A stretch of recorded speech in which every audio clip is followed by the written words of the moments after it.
Atos 9, versículo 15, diz o seguinte: Mas o Senhor lhe disse: Vai, porque este é para mim um instrumento escolhido, para levar o meu nome perante os gentios e reis, bem como perante os filhos de Israel, pois eu lhe mostrarei quanto lhe importa sofrer pelo meu nome.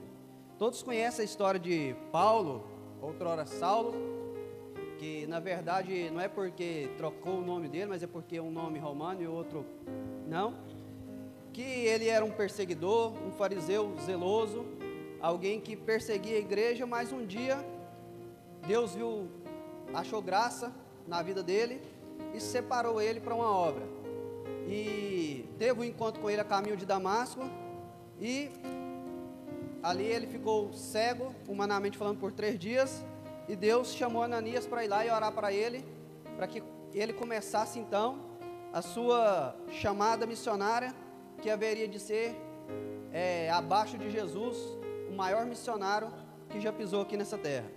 E eu meditando na palavra de Deus, que ela sempre segue um padrão, eu percebo que Deus, sempre quando Deus chama alguém para fazer algo, esse algo, irmão Leôncio, que Deus chama alguém para fazer, sempre é impossível, humanamente falando, para aquela pessoa. Por que isso? Para que a glória seja de Deus. Quando Deus chamou Noé para fazer aquela arca, naquela época, com as ferramentas da época, Vinícius, pensa para você ver, como que era o serrote, o martelo, construir uma embarcação daquele tamanho, humanamente falando, era impossível, mas isso é para quê? Para que a glória de Deus seja, para que a glória seja de Deus. Só que tem uma coisa, e eu já encerro aqui a minha participação. Deus, Ele, por mais que Ele nos dê uma palavra de algo que para nós é impossível, nós precisamos ter iniciativa e fazer a nossa parte. A irmã Gessiane sempre louva um hino que, para atravessar o mar, tem que colocar o pé na água. Quando os sacerdotes foram atravessar o Rio Jordão, ali no período de cheia, com a arca, enquanto eles não pisaram ali na água, o rio não se abriu. Enquanto Moisés não tocou o cajado no mar, o mar não se abriu. Enquanto Moisés não feriu a rocha, a água não saiu. Enquanto os discípulos não acordaram Jesus na tempestade, a tempestade não cessou. Então, o resumo dessa palavra é o seguinte: Deus tem promessas para cada um de nós aqui, ó, do mais velho ao mais jovem criancinha, mas nós precisamos nos posicionar. Eu lembro quando eu cheguei aqui na igreja, era o pastor Ismael, e ele contou um testemunho que eu nunca esqueci. Ele falou assim que ele tinha muita vontade de ter um carro, e ele orando: Senhor, me dá um carro, me dá um carro.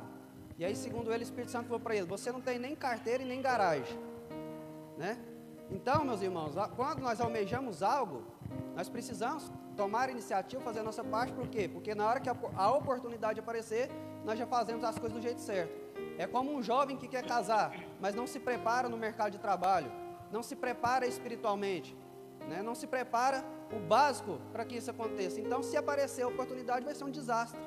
E eu vejo isso, eu tenho algumas promessas na minha vida, e eu tenho tentado colocar este princípio, né? Porque alguém já disse algumas vezes para mim: você vai rodar aí o mundo para pregar, mas cadê o passaporte? Eu corri lá e fiz, está lá. Nunca fui muito longe não, mas se a oportunidade aparecer, a gente vai estando preparado.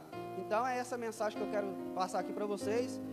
Todos nós temos promessas, mas para alcançarmos as promessas, nós precisamos também fazer a nossa parte, para que na hora que a bênção chega, nós não deixar ela escorrer sobre as nossas mãos, amém? Eu agradeço a oportunidade.